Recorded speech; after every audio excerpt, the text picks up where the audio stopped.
We've come out from back to school buying season, but we're getting ready to move into the largest purchasing season of the year in this society, and that is the Christmas season. And we'll be exposed to lots and lots of pitches to buy things that are shiny and new, not just as presents for others, but presents for ourselves as well. Will this car make others see me as wealthy? What about the big house? Doesn't that convey how powerful I am? And will this big new truck make me feel virile? It's not just that these things are shiny and new and attractive, but they're all the promises that the marketing people package them in to encourage us to pull out our checkbook or to pull out the plastic, and if we can't afford the bangles and the beads, to simply go into debt for them.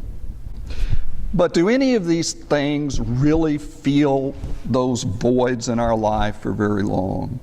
Do they truly make us feel exceptional rather than unexceptional? Do they impress others in the way that we feel so desperately we want to impress them?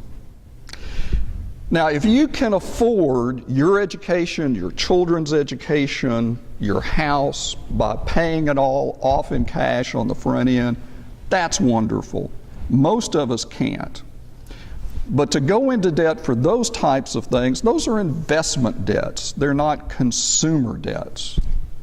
They're investing now in the future and using somebody else's money with interest to get there may be a very smart thing to do. What about the greatest debt of all? And that is the debt that we owe to God. We are living in His world. He gave His only Son, whose death on the cross crossed out all of our sins.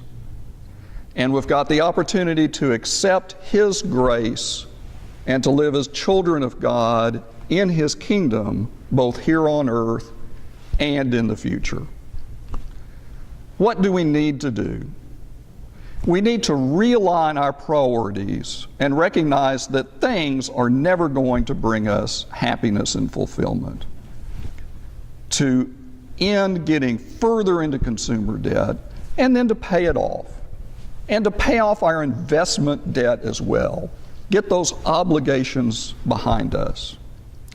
And then focus on what really does matter the most, and that is our relationship to God and what He wants us to do with our material things as well as with our time and our love. We do want to become the happy giver that the Bible speaks of, not giving our tithes and our offerings as obligations, but to say, as a child of God, this is a wonderful opportunity for me to give back. As Matthew 6:21 says, where your treasure is, there your heart will be also. So part of our material goods needs to be given back to God, and we should recognize that our true treasure is that relationship with God and with our neighbors. Financial freedom, indeed all true freedom that can be achieved in this lifetime, means to align our priorities, how we live, how we spend our money, under the rule of God. Thank you.